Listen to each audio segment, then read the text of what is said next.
ಮೈಸೂರಿನಲ್ಲೆಲ್ಲೋ ಶ್ವಾನ ಭವಿಷ್ಯ ಮಾಡಿಸಿದ್ದಾರಂತೆ ಅಥವಾ ಮಾಡಿದೆ. ಅಂದರೆ ಶ್ವಾನವು ನರೇಂದ್ರ ಮೋದಿ ಅವರ ಚಿತ್ರವನ್ನೇ ಎತ್ತುಕೊಂಡು ಹೊರಕ್ಕೆ ಬಂದಿತು ಎಂಬುದು ಆ ವಿಡಿಯೋನಲ್ಲಿರುವಂತಹ ವಿಚಾರ. ಐ ಆಮ್ ನಾಟ್ ವರೀಡ್ ಆ ಶ್ವಾನ ಏನು ಮಾಡುತ್ತೋ ಬಿಡುತ್ತೋ. ಪ್ರಜಾಪ್ರಭುತ್ವದ ನಿಜವಾದ ವಾಚ್ ಡಾಗ್ಗಳಾಗಿರುವ ನಾವು ಕೊಟ್ಟಿರುವ ತೀರ್ಪು ಇನ್ನು ಹೊರಕ್ಕೆ ಬರಲು ಸುಮಾರು 36ರಿಂದ 40 ಗಂಟೆ ಇದೆ. ಆದರೆ ಇವತ್ತು ಎಲ್ಲರ ಗೋಜಲು ಮತ್ತು ತಲೆಗಳನ್ನು ಸಿಡಿಸುತ್ತಿರುವಂತಹ ಅಂಶ ಚುನಾವಣೋತ್ತರ ಸಮೀಕ್ಷೆ. ಅದು ಬಂದು 24 ಗಂಟೆ ಆಗಿ ಹೋಗಿದೆ. ಈ ಎರಡರ ಮಧ್ಯೆ ಕುಳಿತುಕೊಂಡಿದ್ದೀವಿ ನಾವು. ಮುಂದೇನಾದೀತು ಎಂಬ ಚಿಂತನೆಯೊಂದಿಗೆ ಮುಂದೆ ಏನು ಬೇಕಾದರೂ ಆಗ್ಬೋದು. No electoral poll can be declared as a sacrosanct, ಅಂದರೆ ಅತ್ಯಂತ ಪವಿತ್ರವಾದದ್ದು, ಇದು ಬದಲಾಗಲು ಸಾಧ್ಯವಿಲ್ಲ ಅನ್ನುವ ಪರಿಸ್ಥಿತಿಯಲ್ಲೂ ನಾವಿಲ್ಲ. ಅಥವಾ ಅದು ವಿಪರೀತ ಏರುಪೇರಾಗಿ ಏನೇನೋ ಆದೀತು ಅಂತ ಹೇಳೋ ಸ್ಟೇಜಲ್ಲೂ ಅಲ್ಲ. ಅಥವಾ ಈಗ ಬಂದಿರುವುದೇ ಬರಲ್ಲ ಅಂತ ಹೇಳೋಕ್ಕೂ ನಮ್ಮ ಕೈಲಲ್ಲ. ಹಾಗಾಗಿ ದೀಸ್ ಎಕ್ಸಿಟ್ ಪೋಲ್ಸನ್ನು ಅಷ್ಟರ ಮಟ್ಟಿಗೆ ಸ್ಪೋರ್ಟಿವ್ ಆಗಿ ತಗೋಬೇಕು. ಪ್ರತಿಪಕ್ಷಗಳೂ ಹೌದು, ಜನಸಾಮಾನ್ಯರೂ ಹೌದು. ಇದು ಇಂಡಿಕೇಟರ್ ಹೊರತು ಇದೇ ಅಂತಿಮ ನಿರ್ಧಾರ ಅನ್ನುವ ನಿಶ್ಚಿತ ಫಲಿತಾಂಶವಲ್ಲ. ಆದರೂ ಲೋಕಸಭೆಯ ಚುನಾವಣೆಯ ಆರಂಭದಿಂದ ಪ್ರಧಾನಿ ಮೋದಿ ಅಬ್ ಕಿ ಬಾರ್ 400 ಬಾರ್ ಅಂತ ಹೇಳಿಬಿಟ್ರು, ಪ್ರಚಾರ ಕಣದಲ್ಲಿ ಸುತ್ತಿದ್ರು. ಆದರೆ ಅದಕ್ಕೆ ಪೂರಕವಾಗೋ ಎಂಬಂತೆ ನಿನ್ನೆ ಬಂದಿದ್ರಲ್ಲಿ ಇಷ್ಟು ಸ್ಪಷ್ಟವಾಗಿ ಅದಿರಲಿಲ್ಲ. ಆ ಕಾರಣಕ್ಕೆ ಹೇಳ್ತಾ ಇದ್ದೀವಿ. 3 ಮತದಾನೋತ್ತರ ಸಮೀಕ್ಷೆಗಳಲ್ಲಿ ಅವರನ್ನು 400ಕ್ಕೆ ಮುಟ್ಟಿಸಿಯೇ ಬಿಟ್ಟಿದ್ದಾರೆ. ಅಥವಾ ಮುಟ್ಟಿಸಲಾಗಿದೆ ಅನ್ನೋಕ್ಕಾಗಲ್ಲ. ಮುಟ್ಟಿಸಿ ಬಿಟ್ಟಿದ್ದಾರೆ ಅಂತಂದರೆ ಅವರೇ ಮಾಡಿಬಿಟ್ಟಿದ್ದಾರೆ ಅಂತ ಆಗ್ಬಿಡುತ್ತೆ. ಅವ್ರು ಮುಟ್ಟಿದ್ದಾರೆ ಅಂತ ಇಟ್ಕೊಳ್ಳೋಣ.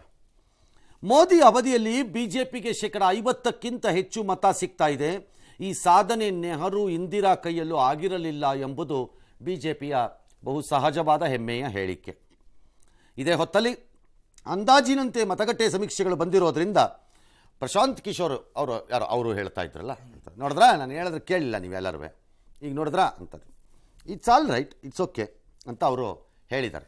ಆದರೆ ಅವರು ಹೇಳಿರೋ ಒಂದು ಅಂಶ ನನಗೆ ಇಷ್ಟವಾಗಿದ್ದಿದ್ದು, ನಾಲಿಗೆಯನ್ನು ಹರಿಬಿಡುವ ರಾಜಕೀಯ ನಾಯಕರು ಸ್ವಯಂ ಘೋಷಿತ ಸೋಷಿಯಲ್ ಮೀಡಿಯಾದ ಮೇಧಾವಿಗಳ ನಿಷ್ಪ್ರಯೋಜಕ ಚರ್ಚೆ, ವಿಶ್ಲೇಷಣೆಗೆ ಸಮಯ ವ್ಯರ್ಥ ಮಾಡ್ಕೋಬೇಡಿ ಅಂತ ಭಾಳ ಕರೆಕ್ಟಾಗಿ ಹೇಳಿದ್ದಾರೆ. ಚುಚ್ಕೊಳ್ಳೋ ಗಿರಾಕಿಗಳನ್ನು ನಂಬಿಕೊಂಡ್ರೆ ಚುಚ್ಕೊಳ್ಳೋದೆ.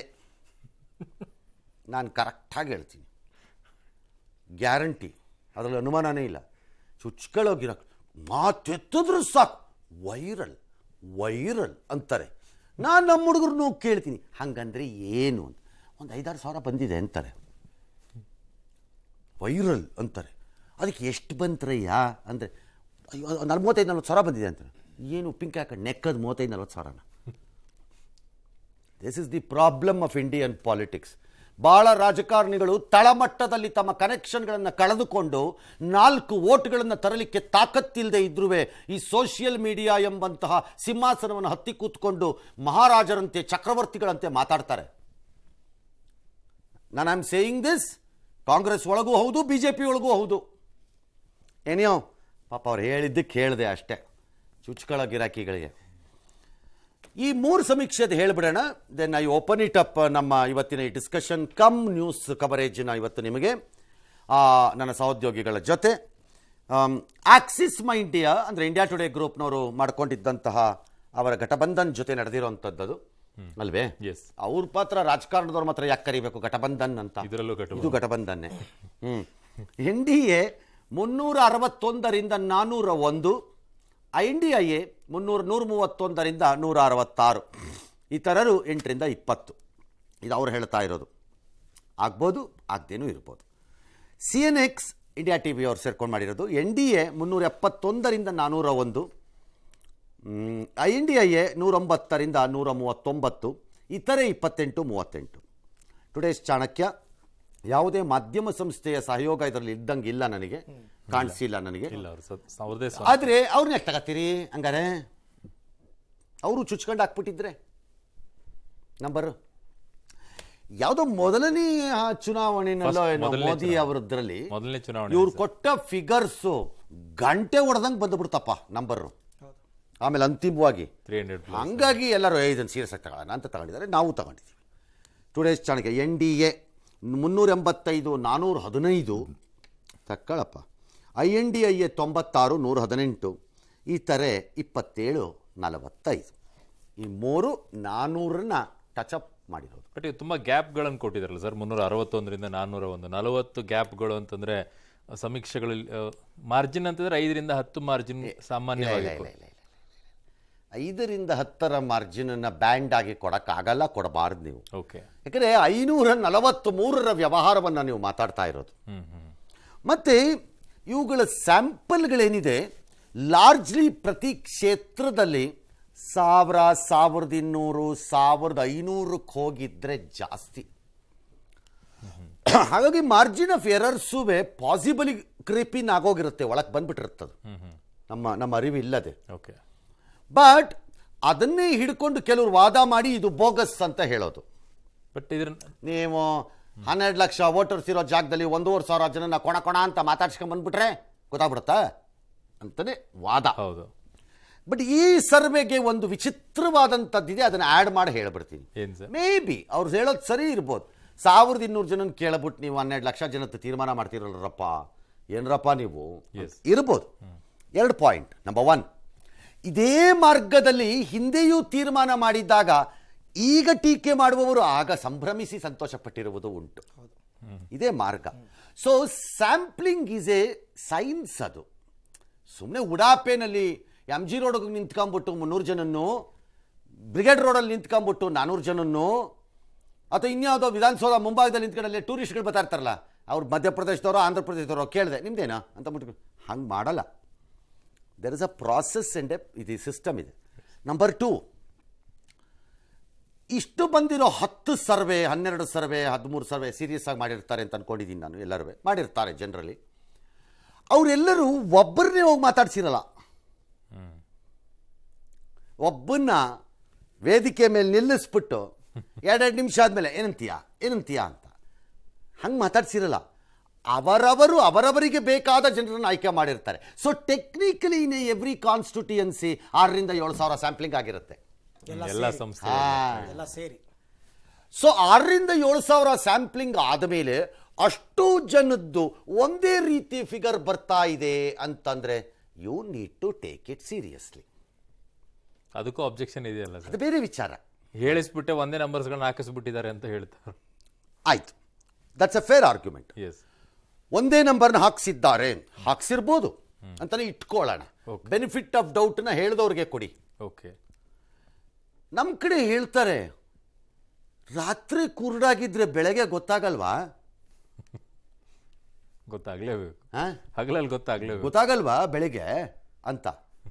ಹಾಗೆ ಇವತ್ತಿಗೆ ಅವ್ರು ಕೇಳ್ಕೊಂಡು ಸರ್ ಎಷ್ಟು ಹಾಕ್ಲಿ ಸರ್ ಅಂತ, ನೀನೊಂದು 351 370ಗೆ ಹಾಕ್ಕೊಂಡಿರೋ, ನೀನು ಸುಮ್ಮನೆ ಎಲ್ಲ ಒಂದೇ ಥರ ಬೇಡ, ನೀ 340 360ಗೆ ಹಾಕಿದ್ದಾರೆ ಅಂತಲೇ ಇಟ್ಕೊಳ್ಳೋಣ. ನಾಳಿದ್ದು ಬೆಳಿಗ್ಗೆ ಅವ್ರ ಕುರುಡು ಬೆಳಕಾಗಲ್ವಾ? ಕ್ರೆಡಿಬಿಲಿಟಿ ಹಾಳಾಗುತ್ತೆ, ಬರಲ್ವಾ? ಹೌದು, ಸಂಸ್ಥೆಗಳ ಕ್ರೆಡಿಬಿಲಿಟಿ. ಹೇಳಿದ ಗಿರಾಕಿ ನೆಟ್ಟಿಗೆ ಟವಲ್ ಹಾಕೊಂಡು ಮನೆ ಒಳಗೆ ಹೋಗ್ಬಿಡ್ತಾನೆ, ಆಮೇಲೆ ಮುಖ ತೋರಿಸಿ ಇವ್ರೇನು ಮಾಡಬೇಕು ನಾಳೆ? ಹಾಗಾಗಿ ದಟ್ಸ್ 1. ನಂಬರ್ 2, ಇವ್ರು ಏನು ನಂಬರಾರು ಹಾಕೊಳ್ಳಪ್ಪ, ಅದಂತೂ ಚೇಂಜ್ ಆಗಲ್ವಲ್ಲ.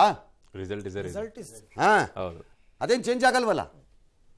ಹಾಗಾಗಿ ಎಕ್ಸಿಟ್ ಪೋಲನ್ನು ಒಂದು ಇಂಡಿಕೇಶನ್ ಹೀಗಿರಬಹುದೇನೋ ಎಂಬಂತೆಯೂ ಇದರ ಸೈಂಟಿಫಿಕ್ ಮೆಥಡಾಲಜಿ ಸರಿ ಇದೆ, ಇವರು ನಿಷ್ಪಕ್ಷಪಾತವಾಗಿ ಮಾಡಿರುವ ಸಂಸ್ಥೆ ಇರಬಹುದು ಅಂದರೆ ಆ ಸಂಸ್ಥೆಯ ಸಂಖ್ಯೆಯನ್ನು ನೀವು ಹೆಚ್ಚು ಗಂಭೀರವಾಗಿಯೂ ಎಲ್ಲರನ್ನೂ ತಗೊಳ್ಳಿ ಅಂತ ನಾನು ಹೇಳಲ್ಲ,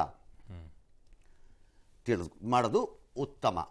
ಆದರೆ ಮಲ್ಕೊಳ್ಳೋಕ್ಕೆ ಮೊದಲು ಇದೇ ನಾಳಿದ್ದರ ತೀರ್ಮಾನ ಎಂದು ಮಲಗಿಕೊಳ್ಳಬೇಕಾಗೂ ಇಲ್ಲ. ಇದೇ ನಾಳಿದ್ದರ ತೀರ್ಮಾನ, ನಮ್ಮ ಕತೆ ಮುಗೀತು ಅಂತ ನಮ್ಮ ಅಡ್ಡಕ್ಕೆ ಅವನು ಬರೋನಿಲ್ಲಿ ಅಂತ ಹಂಗೂ ಇಲ್ಲ. There is no need. ಹಾಗಾಗಿ ಇವತ್ತಿನ ಚರ್ಚೆ ಹಾಗೇ ತಿರುಗತ್ತೆ ಅಂತ ನಾನು ಅಂದ್ಕೊಂಡಿದ್ದೀನಿ. ಎಸ್, ಬಟ್ ಈಗ ರೀಸೆಂಟ್ ಎಕ್ಸಾಂಪಲ್ ತಗೊಳ್ಳೋದಾದ್ರು ಸರ್, ತೆಲಂಗಾಣದಲ್ಲಿ ಎಲೆಕ್ಷನ್ ಆದಾಗ ಏನು ಎಕ್ಸಿಟ್ ಪೋಲ್ಗಳು ಬಂದಿತ್ತು, 95% ಆಲ್ಮೋಸ್ಟ್ ಅದೇ ಫಿಗರ್ಸ್ಗೆ ಬಂದು ನಿಂತ್ಕೊಂತು. ಯಾವಾಗಲೂ ದಿನ ನೀವು ಮನೆಗೆ ನಡ್ಕೊಂಡು ಹೋದರೆ ನಿಮ್ಮ ದಿನ ನಾವು ಯಾರೂ ಕೇಳಲ್ಲ, ಚೆನ್ನಾಗಿ ನಡ್ಕೊಂಡು ಹೋದ್ರಾ ಇವತ್ತು, ಆರಾಮಾಗಿ ಹೋದ್ರಾ ಅಂತ ಡೈಲಿ ಕೇಳಲ್ಲ. ಒಂದಿನ ಮುಗ್ಗರ್ಸ್ ಬಿದ್ದರೆ ಕೇಳ್ತೀವಿ, ಇದು ಯಾಕ್ರಿ ಮುಗ್ಗರ್ಸ್ ಬಿದ್ದುಬಿಟ್ರಂತೆ ನೆನೆ, ದಿನ ಅದೇ ರೋಡಲ್ಲಿ ಹೋಗ್ತಾ ಇದ್ರಿ, ಅದ್ಯಾಕೆ ಮುಗ್ಗರ್ಸಿದ್ರಿ. ಇದು ಹಾಗೆ 10 ಎಕ್ಸಿಟ್ ಪೋಲಲ್ಲಿ 9 ಸರಿ ಬಂದು 1 ತಪ್ಪಾಗಿದ್ರು ಇದಕ್ಕೆ ಆಕ್ಷೇಪ ಎತ್ತುವ ಮನೋಭಾವದಲ್ಲಿರೋ ನಾವು ಒಂದನ್ನೇ ಹಿಡ್ಕತಾನೆ. ಎಕ್ಸಾಕ್ಟ್ಲಿ ಲಾಸ್ಟ್ ಟೈಮ್ ವಿಧಾನಸಭೆ ಚುನಾವಣೆಯಲ್ಲಿ ಅದನ್ನೇ ಎತ್ಕೊಂಡು ಹೋಗ್ತಿರೋದು. ಅವನು ಅದು ಸರಿಗೆ ಬಂತಾ, ಇದು ಸರಿಗೆ ಬಂತಾ ಅಂತ ಅದನ್ನೇ ಹಿಡ್ಕೋತಾನೆ. ನೀವು ಹೇಳಿದ್ದನ್ನು ಹಿಡ್ಕೊಳ್ಳಲ್ಲ ಅಷ್ಟೆ. ಇದಲ್ಲದೆ ಒಂದು 3-4 ಬೇರೆ ಬೇರೆದನ್ನ ಇಂಡಿಯಾ ಒಕ್ಕೂಟದವ್ರು ಈಗ ಮಾಡ್ತಾ ಇದಾರೆ, ಅವ್ರ ಪೇಜ್ಗಳಲ್ಲಿ ಹಾಕೊಂಡು ಅದಲ್ಲ ರಿಸಲ್ಟು. ಅಂದ್ರೆ ಇದಕ್ಕೆ ಆಪೋಸಿಟ್ ಆಗಿ ಬಂದಿರುವಂತ ಒಂದು 3-4 ಸರ್ವೆ ತರ ಒಂದು ಸ್ಯಾಂಪಲ್ಸ್ನ ಹಾಕೊಂಡು ಇರ್ಬೋದು, ಅವ್ರು ಮಾಡ್ಕೊಂಡು ಇರ್ಬೋದು.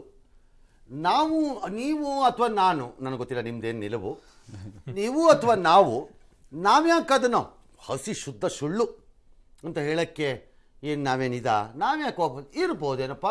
ಅಲ್ಲ ಸರ್, ಈ ರಾಜಕಾರಣಿಗಳದು ಒಂಥರ ಡಬಲ್ ಸ್ಟ್ಯಾಂಡರ್ಡ್ ಆಗಿರುತ್ತಲ್ಲ ಯಾವಾಗಲೂ ಅಂತ. ಅವ್ರ ಪರ ಬಂದ್ರೆ ಅದನ್ನ ಅಕ್ಸೆಪ್ಟ್ ಮಾಡ್ತಾರೆ. ಯಾಕೆಂದ್ರೆ ಕರ್ನಾಟಕದಲ್ಲೇ 135+ ಕೊಟ್ಟಾಗ ಇದೆ ಡಿ ಕೆ ಶಿವಕುಮಾರ್ ಎಲ್ಲರೂ ಕೂಡ. Exactly my argument, you are right. Exit ಪೋಲ್ಗಳನ್ನು ರಾಜಕೀಯ ಪಕ್ಷಗಳು ಅವರ ಚುನಾವಣಾ ಪ್ರಚಾರ ಮುಗಿದ ನಂತರ ಸುಮ್ಮನೆ ಒಂದು ಸಂದೇಶಪೂರ್ವಕವಾಗಿ ಅದನ್ನು ಸ್ವೀಕಾರ ಮಾಡಬೇಕು, ಇನ್ನು ಕ್ರೀಡಾ ಮನೋಭಾವದಲ್ಲಿ ಅಷ್ಟೇ. ಅದನ್ನು ಗಂಭೀರವಾಗಿ ಇದೇ ಆಗೋಯ್ತಂತೆ ಅಂತಾನೂ ಅಲ್ಲ, ಇದೇ ಆಗಿದೆ ಅಂತಾನೂ ಅಲ್ಲ, ಆಗಲ್ಲ ಅಂತಾನೂ ಅಲ್ಲ, ಹಾಗೆ ಸ್ವೀಕಾರ ಮಾಡಬೇಕು. ಯಾರು ಇವ್ರಿಗೆ ಹೇಳಿರೋದು, ಕಾಂಗ್ರೆಸ್ನವ್ರಿಗಾಗಲಿ ಅಥವಾ ಇನ್ಯಾರಿಗಾರು ಹಾಕೊಳ್ಳಿ, ನಾಳೆ BJP ಅವ್ರಿಗೆ ರಿವರ್ಸ್ ಬಂದಾಗಲೂ ಇದೇನೆ ಹೇಳೋಣ. ಇದನ್ನು ಒಪ್ಪಿಕೊಳ್ಳಲೇಬೇಕು, ಸಂವಿಧಾನಾತ್ಮಕವಾಗಿ ಇದೆ ಫೈನಲ್ ಅಂತ ಯಾರು ಹೇಳಿದಾರಾ? ಇಲ್ಲ, ಯಾರು ನಿಮ್ಮನ್ನು ಒಪ್ಕೊಳ್ಳಿ ಅಂತ ಹೇಳಿದವ್ರು ಯಾರು? ಫಸ್ಟ್ ಆಫ್ ಆಲ್ ನಿಮ್ಗೆ ಯಾರು ಮನವಿ ಪತ್ರ ಕಳಿಸಿದಾರಾ? ಕಾಂಗ್ರೆಸ್ಗೋ ಇನ್ನೊಬ್ರಿಗೋ ಮತ್ತೊಬ್ರಿಗೋ ಹಾಂ, ಈಗ ಇದನ್ನು ಒಪ್ಪಿಗೆ ಪತ್ರಕ್ಕೆ ಸಹಿ ಹಾಕಿ ಕಳಿಸಿಕೊಡಿ ಅಂತ ಯಾರು ಕೇಳಿದಾರಾ? ಏನಿಲ್ಲ. You just say we don't agree, as simple as it is. Like Sukesh said, ನೀವು ಅವ್ರದ್ದೇ ಫಿಗರ್ ಇದೆ ಅಂತ release those figures and say no we will stand by this figures, fair. But ಅದನ್ನು ಬಿಟ್ಟು ಇದು ಬೋಗಸ್ಸು, ಇದು ಅಡುಗೆ ಮನೇಲಿ ರೆಡಿಯಾಗಿರೋದು, ಇದು ಬಚ್ಚಲ್ ಮನೇಲಿ ರೆಡಿಯಾಗಿರೋದು, ಹಾಂ, ಇದರಿಂದ ಪ್ರಯೋಜನ ಇಲ್ಲ. Largely exit polls are an exercise of media and its viewers, that's all, ಇನ್ನೇನು ಅಲ್ಲ ಇದು. ಹಾಗಾಗಿ ಹಿಂದೆಯೂ ಈ ಎಕ್ಸಿಟ್ ಪೋಲ್ಗಳು ಟಿ ವಿಗಳಿಗಿಂತ ಮೊದಲು ನಡೀತಿತ್ತು. ಬಾಯಿ ಮಾತಿನಲ್ಲಿ ಅವರವರ ಒಳಗಡೆ ಚುನಾವಣೆಗಳು ನಡೆದಾಗ ಎಷ್ಟಿರ್ಬೋದು ಅಂತಾರೆ, ಇದು ಇವ್ರು ಗೆಲ್ತಾರಂತೆ ಸರ್, ಅವ್ರು ಗೆಲ್ತಾರಂತೆ ಸರ್, ಅವ್ರ ಮತ್ತೆ ಯಾರು ಹಾಕಕ್ಕೆ ಹೋಗ್ತಿರಲಿಲ್ಲ. ಈಗ ಅದನ್ನು ಹಾಕೋದೇ ಒಂದು ದೊಡ್ಡ ಸಂಭ್ರಮದ ದಿನ ಆಗಿದೆ. ಎರಡನೇದು, ಹಾಕಿರೋದು ಲಾರ್ಜ್ಲಿ ಸೈಂಟಿಫಿಕ್ ಮೆಥಡ್ ಫಾಲೋ ಆಗಿದ್ದಾಗ ನಿಜಾನೂ ಆಗಿರುತ್ತೆ. ಎಸ್, ಬಟ್ ಇದೊಂದು ರೀತಿಯಾಗಿ ಈಗ 400 ಪಾರ್ ಅಂತ ಹೇಳಿ ಮಾನಸಿಕವಾಗಿ ಧೈರ್ಯ ತುಂಬೋ ರೀತಿಯಲ್ಲಿ ಕಾಂಗ್ರೆಸ್ನವ್ರು ಹೇಳ್ತಾ ಇರ್ಬೋದಲ್ಲ ಅವ್ರ ಕಾರ್ಯಕರ್ತರಿಗೆ, ಇನ್ನೂ ಧೃತಿಗೆಡಬೇಡಿ ನೀವು ಅನ್ನೋ ಅದನ್ನೇ ಹೇಳ್ತೇನೆ ಸರ್. ವಾಟ್ ಈಸ್ ರಾಂಗ್ ಅದರಲ್ಲಿ? ಎಸ್, ನಾಳೆ ರಾಹುಲ್ ಗಾಂಧಿಯವರು ಜಯರಾಮ್ ರಮೇಶ್ ಪತ್ರಿಕಾಗೋಷ್ಠಿ ಮಾಡಿ ನಮ್ಮ ಸಂಖ್ಯೆ 319ರಿಂದ 336 ಹೇಳಿದ್ದಾರೆ ಸರ್, ಬರ್ಕೊಳ್ರಪ್ಪ. 290 ಹೇಳಿದ್ದಾರೆ ಸರ್, 295 ಬೇಡ, ಇನ್ನೂ 25 ಆಡೇ ಮಾಡಿ ಹೇಳಿ ಬೇಕಾರೆ ಅವರು. ನಾನು ಹೇಳ್ತಿರೋದು ವಾಟ್ ಈಸ್ ರಾಂಗ್, ನಾವ್ಯಾರು ಅದನ್ನು ಡಿಸ್ಪ್ಯೂಟ್ ಮಾಡಕ್ಕೆ? ಬಟ್ ಅದ್ರ ವ್ಯಾಲಿಡಿಟಿನೇ 36 ಗಂಟೆ ಅಲ್ವಾ ಸರ್? ಅಷ್ಟೇ, ಇದಕ್ಕೂ ವ್ಯಾಲಿಡಿಟಿ ಅಷ್ಟೇ ಅಲ್ವಾ? ಹಾಗಾಗಿ ಅದನ್ನ ಕೋಪದಿಂದಲೂ ರೋಷದಿಂದಲೂ ದ್ವೇಷದಿಂದಲೂ ವೈಷಮ್ಯದಿಂದಲೂ ಯಾಕೆ ನೋಡು ಒದ್ದಾಡಬೇಕು? BP ಯಾಕೆ ರೈಸ್ ಮಾಡ್ಕೋಬೇಕು ಅದಕ್ಕೆ? ಇನ್ನು ಈ ಚುನಾವಣೋತ್ತರ ಸಮೀಕ್ಷೆಗಳನ್ನ ವಿಪಕ್ಷಗಳಿಗೆ ಅರಗಿಸ್ಕೊಳ್ಳೋದಕ್ಕೆ ಆಗ್ತಾ ಇಲ್ಲ. ರಾಹುಲ್ ಗಾಂಧಿ ಅವರು, ಅರವಿಂದ್ ಕೇಜ್ರಿವಾಲ್, ಹಾಗೆಯೇ ಮಮತಾ ಬ್ಯಾನರ್ಜಿ ಎಲ್ಲರೂ ಕೂಡ ನಾವು ಇದನ್ನ ಒಪ್ಪಲ್ಲ ಅಂತ ಹೇಳಿದ್ದಾರೆ. ಈ ನಡುವೆ ನವದೆಹಲಿಯ ಆಪ್ ಅಭ್ಯರ್ಥಿ ಸೋಮನಾಥ್ ಭಾರತಿ ಅವರಂತೂ ಮೋದಿ ಮತ್ತೊಮ್ಮೆ PM ಆದರೆ ತಲೆ ಬೋಳಿಸ್ಕೊಂಡ್ಬಿಡ್ತೀನಿ ಅಂತ ಒಂದು ಟ್ವೀಟ್ ಮುಖಾಂತರ ಸವಾಲ್ ಹಾಕಿ ಟ್ರೋಲ್ಗೆ ಒಳಗಾಗಿದ್ದಾರೆ. ಇದೆಲ್ಲದರ ಮಧ್ಯೆ ನೀವೇನಾರು ಮಾಡ್ಕೊಳ್ಳಿ ಅಂತ ಧ್ಯಾನ ಮುಗಿಸಿ ದೆಹಲಿಗೆ ಬಂದಿರತಕ್ಕಂಥ ಪ್ರಧಾನಿ ಮೋದಿ ಇವತ್ತು ಫುಲ್ ಬ್ಯುಸಿ ಆಗಿದ್ರು. ಈಶಾನ್ಯ ರಾಜ್ಯಗಳಲ್ಲಿ ಉಂಟಾಗಿರೋ ಪ್ರವಾಹ, ಉತ್ತರ ಭಾರತದಲ್ಲಿ ಉಂಟಾಗಿರೋ ಶಾಖಾಘಾತ, ಮೊದಲ 100 ದಿನಗಳ ಆಡಳಿತ ಸೇರಿ ಇತರೆ ವಿಚಾರಗಳ ಬಗ್ಗೆ ಸಭೆ ಮೇಲೆ ಸಭೆಯನ್ನು ಮಾಡಿದ್ದಾರೆ. ಸರ್, ಈ ವಿಚಾರದಲ್ಲಿ ಬಹಳ ಮುಖ್ಯವಾಗಿ ಈಗ ಎಕ್ಸಿಟ್ ಪೋಲ್ಗಳ ಬಗ್ಗೆ ಅನುಮಾನ ಇದೆ, ಎಕ್ಸಿಟ್ ಪೋಲ್ ಇದ್ರದ್ದು ಅಂತ ಹೇಳ್ತಾ ಇದ್ದಾರೆ.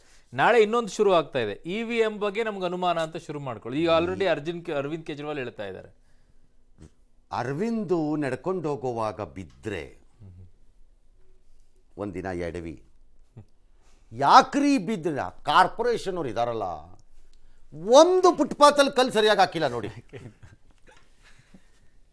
ಅಲ್ರಪ್ಪ ಡೈಲಿ ಅಲ್ಲೇ ಹೋಗ್ತಿದ್ದಾರೆ. ಆ KPTC ಅವ್ರು ಇದಾರಲ್ಲ, ಎಲ್ಲ ವೈರು ಆಚೆಗೆ ಬಿಟ್ಕೊಂಡವ್ರೆ. ಅದು ಕಾಣ್ಲಿಲ್ವೇನ್ರಿ ಸರ್? ಆ ರೋಡಲ್ಲಿರೋ ನಾಯಿಗಳ ಗಲಾಟೆ ತಡ್ಕೊಳಕ್ಕಾಗಲ್ಲ ಸರ್, ತಪ್ಪಿಸ್ಕೊಳಕ್ ಹೋಗಿದ್ದೆ. ಎಲ್ಲದಕ್ಕೊಂದು ರೀಸನ್ ಇರುತ್ತೆ. ಎಲ್ಲದಕ್ಕೂ ಸಾಕ.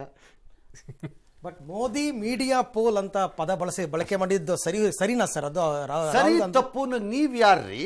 ಒಳ್ಳೆ ಕತೆ ಅಂದ್ರೆ ಮೀಡಿಯಾದವ್ರನ್ನೆಲ್ಲ ಮೋದಿ ಇದ್ ಮಾಡ್ಬಿಟ್ಟಿದ್ದಾರೆ ಏನೋ ಲೆಕ್ಕಾಚಾರ ಬರಲ್ಲ. ಹೇಳಿ ಬಿಡಿ, ಹೇಳಿ. ಮೋದಿಯೇ ಮಾಡಿದ ಪೋಲೋ, ಮೋದಿಗಾಗಿ ಜನರು ಮಾಡಿರುವ ಪೋಲೋ 36 ಗಂಟೆಲಿ ಬರುತ್ತೆ. ಅಲ್ಲ ಸರ್, ಅಷ್ಟೊಂದು ಕಾನ್ಫಿಡೆಂಟ್ ತಲೆ ಬೋಳಿಸ್ಕೋತೀನಿ ಅಂತಂದವ್ರಿಗೆ ಮಾತ್ರ ಹೇಳ್ತೀನಿ. ತಲೆ ಬೋಳಿಸ್ಕೊಳ್ಳೋದು ನನಗೆ ಗೊತ್ತಿಲ್ಲ. ಹೇರ್ ಕಟ್ ಆಗಿದ್ದರೆ ವಿಜಯೇಂದ್ರನಿಗೂ ಮಧು ಬಂಗಾರಪ್ಪಗೂ ಕನ್ಸಲ್ಟ್ ಮಾಡ್ಕೊಪ್ಪ ಅಂತ ಹೇಳ್ಬೋದಿತ್ತು. ಹೇರ್ ಕಟ್ ಆಗಿತ್ತು ಅವ್ರಿಬ್ರಿಗೂ ಸ್ವಲ್ಪ ಅದರಲ್ಲಿ ಪರಿಣಿತಿ ಇದ್ದಂಗಿದೆ ಈಗ. ಹಾಗಾಗಿ ಅವರಿಬ್ರು ತಲೆ ಬೋಳಿಸ್ಕೊಳ್ಳೋದಾದ್ರೆ ನಮಗೆ ಗೊತ್ತಿಲ್ಲ. ಬೋಳಿಸ್ಕೋಬೋದು, ಬರುತ್ತಲ್ಲ ವಾಪಸ್ಸು. ಅದು ಗೊತ್ತಿದ್ದೆ ತಾನೇ ಬೋಳಿಸ್ಕೊಳ್ಳೋದು ಇವರು. ಸರ್, ಈಗ ರಾಹುಲ್ ಗಾಂಧಿ ಮೋದಿ ಪೋಲ್ ಅಂತ ಹೇಳಿದ್ದಾರೆ. ಬಟ್ ಅದಕ್ಕಿಂತ ಮುಂಚೆ ಕಾನ್ಫಿಡೆಂಟ್ ಇದ್ರೆ ಅವರೇ ಒಂದು ತಮ್ಮ ಹತ್ರ ಇರೋ ಎಕ್ಸಿಟ್ ಪೋಲ್ದು ಏನಾದರೂ ಬಿಡಬಾರ್ದಾಗಿತ್ತಲ್ಲ ಸರ್? ಅದಕ್ಕೂ ಮುಂಚೆ ಪವನ್ ಖೇರಾ ಬರ್ತಾರೆ, ಮೀಡಿಯಾಗಳಿಗೆ ಯಾರು ನಾವು ಡಿಸ್ಕಷನ್ ಭಾಗವಹಿಸಲ್ಲ ಅಂತ ಹೇಳ್ತಾರೆ. ಇದೆಲ್ಲ ಹಿಂಟ್ ಸಿಕ್ಕಿತ್ತಾ ಅಂತ ಮೊದಲೇ ಅವ್ರಿಗೆ? ಇರ್ಬೋದು, ನಾನು ಐ ಕೆನಾಟ್ ಡಿನೈ ಹಿಂಟ್ ಇರಲಿಲ್ಲ, ಹಿಂಟ್ ಇದೆ ಅಂತ. ಅಲ್ಟಿಮೇಟ್ಲಿ ನಾನು ಏನು ಗೆಲ್ತಾ ಇದ್ದೀನಿ ಗೆಲ್ತಾ ಇಲ್ಲ ಅನ್ನೋ ಲೆಕ್ಕಾಚಾರ ನಮ್ಮೆಲ್ಲರಿಗಿಂತ ಆಯಾಯ ಕ್ಷೇತ್ರದ ಅಭ್ಯರ್ಥಿಗಳು ಗೊತ್ತಿದೆ, ಲಾರ್ಜ್ಲಿ ಗೊತ್ತಿದೆ. ಟಫ್ ಫೈಟ್ ಇರಬಹುದಾದ ಜಾಗದಲ್ಲಿ ಸ್ವಲ್ಪ ಕನ್ಫ್ಯೂಷನ್ಸ್ ಇರಬಹುದೇ ಹೊರತು ಉಳಿದಿದ್ದ ಕಡೆಯಲ್ಲಿ ಅವ್ರಿಗೆ ಗೊತ್ತಿರುತ್ತೆ. Can a candidate in Varanasi who is Ajay Rai or somebody, ನಾನು ಗೆಲ್ತೀನ ಸೋಲ್ತೀನ ಅನ್ನೋದಕ್ಕೆ ಉಗುರು ಕಚ್ಕೊಂಡು ಕಾಯೋ ಸ್ಟೇಜ್ ಏನಾರು ಇದೆಯೋ, ಇರುತ್ತೋ? ಇರುತ್ತಾ? ಅದು ಅಂತ ಪರಿಸ್ಥಿತಿ ಇಲ್ಲ. ಆ ಥರದ್ದು ವಯನಾಡಲ್ಲಿ ರಾಹುಲ್ ಗಾಂಧಿ ಗೆಲ್ತಾರ ಸೋಲ್ತಾರ ಅನ್ನೋಕ್ಕೆ ಎಲ್ಲರೂ ಉಗುರು ಕಚ್ತಾ ಇದ್ದಾರೆ ಅಂತ ಅನ್ನೋ ಸ್ಥಿತಿ ಏನಾರು ಇರುತ್ತಾ? ಸದ್ಯಕ್ಕಿಲ್ಲ. ಲಾರ್ಜ್ಲಿ ನಿಮ್ಗೆ ಅಂಥ ಕಾನ್ಸ್ಟಿಟ್ಯೂನ್ಸಿಗಳೇ ಇರುತ್ತವೆ. ಮಿಕ್ಕಿದ್ದು ಟಫ್ ಫೈಟ್ ಇರೋದು ಗೊತ್ತಾಗಲ್ಲ ಅಷ್ಟೇ. ಅರವಿಂದ್ ಕೇಜ್ರಿವಾಲ್ ಎಕ್ಸಿಟ್ ಪೋಲ್ಗಳನ್ನು ಬಾಯಿ ಬಂದಂಗೆ ಮಾತಾಡೋದು ರಾಂಗ್. ಯಾಕಂದರೆ ನಿಮಗೆ ಬಂದಾಗ ಭಾಳ ಚೆನ್ನಾಗಿತ್ತಲ್ಲ, ಪಂಜಾಬಲ್ಲಿ ನಿಮಗೆ ಸ್ವೀಪ್ ಸಿಗ್ತಾ ಇದೆ ಅಂದಾಗ ಯು ಎಂಜಾಯ್ಡ್ ಇಟ್. ಡೆಲ್ಲಿಯಲ್ಲಿ 60 is the ಡೆಲ್ಲಿನಲ್ಲಿ ಸಿಗ್ತಾ ಇದೆ ನಿಮಗೆ ಅಂತಂದಾಗ ಯು ಎಂಜಾಯ್ಡ್ ಇಟ್. ಅದೇ ಮಾಡೆಲ್ಲೇ ಇಲ್ಲೂ ಫಾಲೋ ಆಗಿರುತ್ತೆ ಇಲ್ಲಿ. ಬಟ್ ಅದನ್ನ ಡಿಫೆಂಡ್ ಮಾಡಲ್ಲ ಅಂದ್ರೂ ಸ್ಟಿಕನ್ ಆಗ್ಲಿಲ್ವಲ್ಲ ಸರ್? ಅದಕ್ಕೆ ಡಿಫೆಂಡ್ ಮಾಡಲ್ಲ ಮೀಡಿಯಾದಲ್ಲಿ ಅಂತ ಒಂದ್ಸರಿ ಹೇಳ್ಕೊಂಡ್ರು ರಾಹುಲ್ ಗಾಂಧಿ ಅವರು. ಶುಗರ್ ಪೇಷಂಟ್ಗೆ ಸ್ವೀಟ್ ತಡೆಯಕ್ಕ ಗೊತ್ತಾಯ್ತಾ? ಇನ್ನು ಚುನಾವಣೋತ್ತರ ಸಮೀಕ್ಷೆಗಳು ರಾಜ್ಯ ರಾಜಕೀಯದಲ್ಲಿ ಭಾರಿ ಚರ್ಚೆಗೆ ಗ್ರಾಸವಾಗ್ತಾ ಇದೆ. ಎಕ್ಸಿಟ್ ಪೋಲ್ಗಳು ಬಿಜೆಪಿ ಜೆಡಿಎಸ್ ಪಾಳ್ಯದಲ್ಲಿ ಹೊಸ ಜೋಶ್ ಎಲ್ಲ ತುಂಬಿದೆ. ಹಲವು ರೀತಿಯಾಗಿ ಮಾತನಾಡಿದ್ದಾರೆ. ಸೊ ಯಾರೆಲ್ಲ ನಾಯಕರುಗಳು ಏನೇನು ಮಾತನಾಡಿದ್ದಾರೆ ಅನ್ನೋದನ್ನ ನೋಡೋಣ. ಅದಕ್ಕೂ ಮೊದಲು ಮಾಜಿ ಸಿಎಂ ಕುಮಾರಸ್ವಾಮಿ ಮತ್ತು ಸಿಎಂ ಮಂಜುನಾಥ್ ಅವರು ಗೆಲ್ಲಬೇಕು ಅಂತ ಒಂದಿಷ್ಟು ಪೂಜೆಯನ್ನ ಮಾಡಿದ್ದಾರೆ. ಇನ್ನೊಂದು ಕಡೆಗೆ ಬೆಂಗಳೂರು ಗ್ರಾಮಾಂತರದ ಒಂದಿಷ್ಟು ಭದ್ರತೆ ಕೊಡಿ ಅಂತ ಹೇಳಿ ಒಂದು ಪತ್ರ ಎಲ್ಲ ಬರ್ಕೊಂಡಿದ್ದಾರೆ. ಸೊ ಎಲ್ಲವೂ ಕೂಡ ಇವತ್ತಾಗಿರುವಂತ ಬೆಳವಣಿಗೆ. We have our own survey done. Our number will be more. It will be double digit plus more. Over 2/3 of the seats, we are very confident that the Congress party will win in Karnataka. But they are showing, I think this time again they may fail. Exit poll ನಾವು ಅದರಲ್ಲಿ ವಿಶ್ವಾಸ ಇಟ್ಕೊಂಡಿಲ್ಲ. ಕೇಂದ್ರದಲ್ಲಿ ಹೆಚ್ಚು ಸೀಟ್ಗಳು ನಮಗೆ ಬರುತ್ತೆ ಅನ್ನೋ ವಿಶ್ವಾಸ ಇದೆ. ಕರ್ನಾಟಕದಲ್ಲೂ ಕೂಡ ಈಗ ಇಂಟರ್ನಲ್ಲಿ ನಾವು 17-18 ಬರ್ತೀವಿ ಅಂತ ಹೇಳಿ ನಮ್ಮ ವರ್ಕರ್ಸ್ ರಿಪೋರ್ಟಿನಿಂದ ಕೊಟ್ಟಿದ್ದಾರೆ. ತುಮಕೂರು ಸೋಮಣ್ಣ ಗೆಲ್ತಾರೆ ಅಂತ ನಾವು ಗೆಲ್ತೀವಿ ಅಂತ ನಮ್ಗೆ ವಿಶ್ವಾಸ ಇದೆ. ನೋಡಿ, ಎಕ್ಸಿಟ್ ಪೋಲ್ಗಳು ಬರ್ತವೆ ಹೋಗ್ತವೆ. ಜನರ ಎಕ್ಸಿಟ್ ಪೋಲ್ ಇಸ್ ಇಂಪಾರ್ಟೆಂಟ್. ನಮಗೆ ಸಂಪೂರ್ಣವಾದಂಥ ವಿಶ್ವಾಸ ಇದೆ. ನಾವು ಎಕ್ಸಿಟ್ ಪೋಲ್ಗಳು ರಾಜ್ಯದಲ್ಲಿ ಕಾಂಗ್ರೆಸ್ ಬರುತ್ತೆ ಅಂತಂದಾಗ ಎಕ್ಸಿಟ್ ಪೋಲ್ ಮೇಲೆ ನಂಬಿಕೆ ಇಟ್ಕೊಂಡಿದ್ರು. ಈಗ ಎಕ್ಸಿಟ್ ಪೋಲ್ ಮೇಲೆ ಅವ್ರ ನಂಬಿಕೆ ಕಳ್ಕೊಂಡಿದ್ದಾರೆ. ಬೆಳಗಾವಿಯಲ್ಲಿ ಜನರ ಆಶೀರ್ವಾದ ಇದೆ. ಬೆಳಗಾವಿಯಲ್ಲಿ ಅತಿ ಹೆಚ್ಚು ಮತಗಳ ಅಂತರಿಂದ ಗೆದ್ದು ಬರ್ತಾರೆ. ನೋಡಿ, ಲೋಕಸಭಾ ಚುನಾವಣೆ ಆದ್ಮೇಲೆ Congress right H D Revanna ಅವರು ಕೂಡ ಅವ್ರ ಪತ್ರ ಗೆಲ್ತಾನೆ ಅಂತೇನೋ ಅವರು ಹೇಳ್ಕೊಂಡಿದ್ದಾರೆ, ಮಗ ಗೆಲ್ತಾರೆ ಅಂತ. ಸೊ ಖರ್ಗೆ, ಪ್ರಿಯಾಂಕ ಖರ್ಗೆ, ಎಕ್ಸಿಟ್ ಪೋಲ್ಗಳು ಮುಖ್ಯ ಅಲ್ಲ, ಜನರ ಎಕ್ಸಿಟ್ ಯಾರು ಮಾಡ್ತಾರೆ ಅದು ಇಂಪಾರ್ಟೆಂಟು. ಹೌದು. ಡ್ಯಾಶ್ ಡ್ಯಾಶ್ ಡ್ಯಾಶ್ ಅಂತ ಹೇಳಿ ಫೇರ್ ಹಾಗೂ ಆಗ್ಬೋದು, ನಾನು ಆಗಲ್ಲ ಅಂತ ಹೇಳಲ್ಲ ಅಲ್ವಾ. ಕರ್ನಾಟಕಕ್ಕೆ ಸೀಮಿತವಾಗಿ ಎಕ್ಸಿಟ್ ಪೋಲ್ಗಳನ್ನು ಕಾಂಗ್ರೆಸ್ಸಿಗರು ಕರ್ನಾಟಕದಲ್ಲಿ ನೋಡಬಾರ್ದು. It's a very bad mistake you people are doing ನೀವುಗಳು. ಇದು ನ್ಯಾಷನಲ್ ಎಲೆಕ್ಷನ್. ಜನ ಹಾಗಿದ್ರೆ ಕಾಂಗ್ರೆಸ್ಗೂ ಎಕ್ಸಿಟನ್ನು ಪಶ್ಚಿಮ ಬಂಗಾಳದಲ್ಲಿ ಮಾಡ್ದಂಗೆ ಕಾಣಿಸ್ತಾ ಇದೆ. ಆರೇ ಗುಜರಾತ್, ಆರೇ ಮಧ್ಯಪ್ರದೇಶ್, ಅಲ್ಲೂ ಎಕ್ಸಿಟ್ ಮಾಡ್ದಂಗೆ ಕಾಣಿಸ್ತಾ ಇದೆ. ಹಾಗಾಗಿ ಇದನ್ನು ರೀಜಿನಲಿ ನೋಡಬೇಡಿ, ಯಾರುವೆ ನೇಷನ್ ವೈಡ್ ನೋಡಿ. ಬಟ್ ರಾಜ್ಯ ಕಾಂಗ್ರೆಸ್ ಮಟ್ಟಿಗೆ ಅವ್ರು ರೀಜನ್ ಆಗೇ ನೋಡಿದ್ರು ಸರಿ sir. That's exactly what I am saying. You are wrong. You are wrong. ನಿಮ್ಗೆ 8 ಬರುತ್ತೋ, ಅವ್ರಿಗೆ 16 ಬರುತ್ತೋ, ಅವ್ರಿಗೆ 8 ಬರುತ್ತೋ, ನಿಮಗೆ 16 ಬರುತ್ತೋ, ದಟ್ಸ್ ಎ ಡಿಫ್ರೆಂಟ್ ಇಶ್ಯೂ. ನೀವು ಆ ಎಕ್ಸಿಟ್ ಪೋಲ್ನ ನೇಷನ್ ಪೋಲ್ನ ರಾಜ್ಯಕ್ಕೆ ಹೋಲಿಕೆ ಮಾಡ್ಕೊಂಡು ಪರ್ಸನಲ್ ಆಗಿ ತಗೊಂಡ್ರೆ ಪ್ರಯೋಜನ ಇಲ್ಲ. ಅಲ್ಲ ಸರ್, ವಿಪರ್ಯಾಸ ಅಲ್ವಾ ಸರ್ ಇದು? AICC ಅಧ್ಯಕ್ಷರೇ ಕರ್ನಾಟಕದವರು, ಬಟ್ ಕರ್ನಾಟಕದ ಲೀಡರ್ಸ್ಗಳೇ ಒಂದ್ ರೀತಿ ಸ್ಟೇಟ್ ಮಾತ್ರ ಸೀಮಿತ ಕ್ಯಾಂಪೇನ್ ಬೇಸ್ ಕೂಡ ಮಾಡ್ಕೊಂಡು ಅದೇ ತರ ಮಾಡಿದ್ರು ಅಂತ, ಗ್ಯಾರಂಟಿ ಬೇಸ್ಡ್ ಕ್ಯಾಂಪೇನ್ಗಳು. That's exactly they did it and they did it correct. ಅವ್ರು ಮಾಡಿದ್ದು ಸರಿ. ಕರ್ನಾಟಕ ಅವ್ರಿಗೆ ಕ್ರಿಟಿಕಲ್ ಸ್ಟೇಟು. ಕರ್ನಾಟಕದಲ್ಲಿ ಅವ್ರಿಗೊಂದು 20 ಸ್ಥಾನ ಸಿಕ್ಕಿದ್ದಿದ್ರೆ, ಕೇರಳದಲ್ಲಿ ಒಂದು 14-15 ಸ್ಥಾನ ಆದರೆ 35 ಸ್ಥಾನ ಆಗಿಬಿಟ್ರೆ, ತಮಿಳುನಾಡಲ್ಲಿ DMKಯ ಊರುಗೋಲಿನ ಸಹಾಯದಿಂದಾಗಿ ಒಂದು 5-6 ಸೀಟ್ ಬಂದರೆ 40 ಸ್ಥಾನಕ್ಕೆ ಬಂದರೆ, ತೆಲಂಗಾಣನಲ್ಲಿ ಒಂದು 8-10 ಸ್ಥಾನ ಬಂದರೆ 50 ಸ್ಥಾನವನ್ನು ಇಲ್ಲೇ ಪಡೆಯೋದಾದರೆ ನನ್ನ ಡ್ರೀಮ್ ಆಫ್ 100 ಟಚ್ ಮಾಡ್ಬೋದು ಅನ್ನೋದು ಅವ್ರ ಆಸೆ. ಹಾಗಾಗಿ Karnataka is A critical state. Narendra Modi ಹೇಗೆ ತಮಿಳುನಾಡಿಗೆ ನಾನು ಪೆನಿಟ್ರೇಟ್ ಮಾಡಬೇಕು ಅಂತ ಹೇಳಿ 10 ಬಾರಿ ಹೋಗಿ ಬರ್ತಾರೋ, ಹಾಗೆ ಅವ್ರು ಕರ್ನಾಟಕ ಕಾನ್ಸಂಟ್ರೇಟ್ ಮಾಡಿ ತಪ್ಪಲ್ಲ. ಯಾಕಂದರೆ ಇವತ್ತಿನ ಕಾಂಗ್ರೆಸ್ ಪರಿಸ್ಥಿತಿ ಏನಿದೆ ದೇಶದಲ್ಲಿ, ಕಾಂಗ್ರೆಸ್ ಏಕಪಕ್ಷವಾಗಿ ದೇಶವನ್ನು ಆಳುತ್ತು 50 ವರ್ಷದ ಕಾಲ ಅಥವಾ 47-45 ವರ್ಷದ ಕಾಲ, ವಾಟ್ ಎವರ್ ಇಟ್ ಈಸ್. ಏಕಪಕ್ಷವಾಗಿ ಚಾಲೆಂಜೇ ಇಲ್ಲದೆ ಆಳಿದ್ದೀರಿ. ಆದರೆ ಮುಂದೆ 20 ವರ್ಷ ಆದ್ರೂ ನೀವು ಏಕಪಕ್ಷವಾಗಿ ಅಧಿಕಾರ ಮಾಡುವ ಸ್ಟೇಜಲ್ಲಿ ಇದ್ದಂಗಿಲ್ಲ. ನೀವೀಗ 100 ಟಚ್ ಮಾಡಿದ್ರೆ ಸಾಕು, ಗ್ರೇಟ್ ಪರ್ಫಾರ್ಮೆನ್ಸ್ ಅನ್ನೋ ಲೆವೆಲ್ಗೆ ಬಂದು ಕೂತಿದೆ. ಈ ಕ್ರಿಕೆಟರ್ಗಳಿಗೆ 100 ಟಚ್ ಮಾಡಿದ್ರೆ ಸಾಕು, 100 ಆದಮೇಲೆ ಎಕ್ದಮ್ ಸಿಕ್ಸರ್ ಹೊಡಿಯೋಕೋಗ್ಬಿಟ್ಟು 104 ಔಟ್. ಯಾಕೆಂದರೆ ಸೆಂಚುರಿ ಹೊಡೆದಾಯ್ತಲ್ಲ. ನೀವು ಕಾಂಗ್ರೆಸ್ ಪರಿಸ್ಥಿತಿ ಆಗಿದೆ. Look at the condition of A Congress party. 100 touch ಮಾಡಿದ್ರೆ ಸಾಕು ಅನ್ನೋ ಸ್ಟೇಜು. ಅಂದರೆ ಇನ್ನು ನೆಕ್ಸ್ಟ್ ಚುನಾವಣೆಯಲ್ಲಿ ನೀವೇ ಗೆಲ್ಲಬಹುದು, ನಾನು ಗೆಲ್ಲಲ್ಲ ಅಂತ ಹೇಳೋಕ್ಕಾಗಲ್ಲ. ಇವರೇನು ಪರ್ಮನೆಂಟ್ ಅಲ್ಲ BJPನವರು ಈ ದೇಶಕ್ಕೆ, ಆಗಕ್ಕಾಗಲ್ಲ ಹಾಗೆ ಅಲ್ವಾ. ಎಲ್ಲೋ ಒಂದು ಹಂತದಲ್ಲಿ ಏನೋ ಒಂದು ಬದಲಾವಣೆ, ಗಾಳಿ ತಿರುಗತ್ತೆ, ಚಕ್ರ ಬರ್ಬೋದು. ಆದರೆ ನೀವು ಏಕಪಕ್ಷವಾಗಿ ಬರೋದಕ್ಕೆ ತಯಾರಿ ಇದೆಯಾ? ಇಲ್ಲ, ಸದ್ಯದ ಪರಿಸ್ಥಿತಿ ಇಲ್ಲ. ಹೋಗ್ಲಿ, ಪಕ್ಷ ಕಟ್ಟಣ ಅನ್ನಕ್ಕಾದ್ರೂ ನಿಮಗೆ ಶಕ್ತಿಗೆ ದಾರಿ ಇದೆಯಾ? ಕಟ್ಟಣ ಕಣೆ ಪಕ್ಷನ, 10 ವರ್ಷ ಆಗಲಿ ಕಣೆ, 15 ವರ್ಷ ಆಗಲಿ ಕಟ್ಟಣ. ಅದಕ್ಕೂ ಜಾಗ ಇಟ್ಕೊಂಡಿಲ್ಲ ನೀವು. SP ವಿರೋಧ ಮಾಡಿಕೊಂಡು ಉತ್ತರ ಪ್ರದೇಶದಲ್ಲಿ ನೀವು ಪಕ್ಷ ಕಟ್ಟಕ್ಕಾಗಲ್ಲ. ಎಕ್ಸಾಕ್ಟ್ಲಿ, ಹೌದು. ಅವ್ರೇನು ಕಳಕ ಬೀಜ ತಿಂತಿರ್ತಾರ? ಬಹುತೇಕ ರಾಜ್ಯಗಳಲ್ಲಿ ಪ್ರಾದೇಶಿಕ ಪಕ್ಷದ ಮೇಲೆ ಡಿಪೆಂಡ್. ಬಿಹಾರದಲ್ಲಿ RJD ವಿರೋಧ ಮಾಡಿಕೊಂಡು ನೀವು ಪ್ರತ್ಯೇಕವಾಗಿ ಪಕ್ಷ ಕಟ್ಟೋದಷ್ಟು ಸುಲಭ ಅಲ್ಲ. ಅಲ್ಲಿ ಅವ್ರೇನು ಕಳಕ ಬೀಜ ತಿಂತಿರ್ತಾರ? ಮಹಾರಾಷ್ಟ್ರದಲ್ಲೂ ಆಗಲ್ಲ.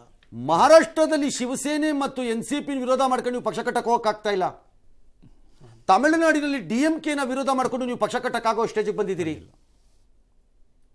ಕರೆಕ್ಟ್? ಎಸ್. ಹೀಗಿರೋವಾಗ ಕಟ್ಟೋದಾದ್ರೆ ಮಧ್ಯಪ್ರದೇಶ ಮತ್ತು ಗುಜರಾತಲ್ಲೇ ಕಟ್ಟಬೇಕು. ಯಾಕಂದ್ರೆ ಅಲ್ಲಿ ರೀಜನಲ್ ಪಾರ್ಟಿ ಇಲ್ಲ. ಅದು ಬಿಟ್ಟು ಇನ್ನು ಯಾವ ರಾಜ್ಯದಲ್ಲೂ ನಿಮಗೆ ನಿಮ್ಮ ಪಕ್ಷ ಕಟ್ಟಕ್ಕೆ ಜಾಗ ಸಿಗ್ತಿಲ್ಲ ಅಂತ ನಾನು ಹೇಳ್ತಿರೋದು. ಆಕ್ಚುಲಿ ಕಾಂಗ್ರೆಸ್ಗೆ ಆಗ್ತಿರುವಂತ ಸಮಸ್ಯೆ ಫೇಸ್ ಅಂತ ಸಮಸ್ಯೆ ಸರ್. ಕರ್ನಾಟಕದಲ್ಲಿ ಬಂದಾಗ ಫೇಸೋ ನೋ ಫೇಸೋ ಅಲ್ಲ, ಕರ್ನಾಟಕದಲ್ಲಿ ground realities have changed completely. ಫ್ಯೂಚರ್ನಲ್ಲಿ ಕಾಂಗ್ರೆಸ್ ಪ್ರಾಬ್ಲಮ್ಮು ಇದು. ಹಾಗಾಗಿ Congress should look from larger perspective ಇಂದ. ಅದನ್ನು ನೋಡಿದ್ರೆ ಅವ್ರಿಗೆ ಆ real opposition, credible opposition, strong opposition ಎಲ್ಲ ಬರುತ್ತೆ. ಬರೀ ಸದಾಕಾಲ ದ್ವೇಷದಿಂದ ಒಬ್ಬ ವ್ಯಕ್ತಿನ ಬೈಕೊಂಡು ಓಡಾಡ್ತಾ ಇರ್ತೀನಿ, ಆ ವ್ಯಕ್ತಿನ ಬೈದಿದ್ರಿಂದನೇ ನನಗೆ ಮತ ಬರುತ್ತೆ ಅನ್ನೋ ಭ್ರಮೆಯಲ್ಲಿದ್ದರೆ ನೋಬಡಿ ಕ್ಯಾನ್ ಡೂ ಎನಿಥಿಂಗ್.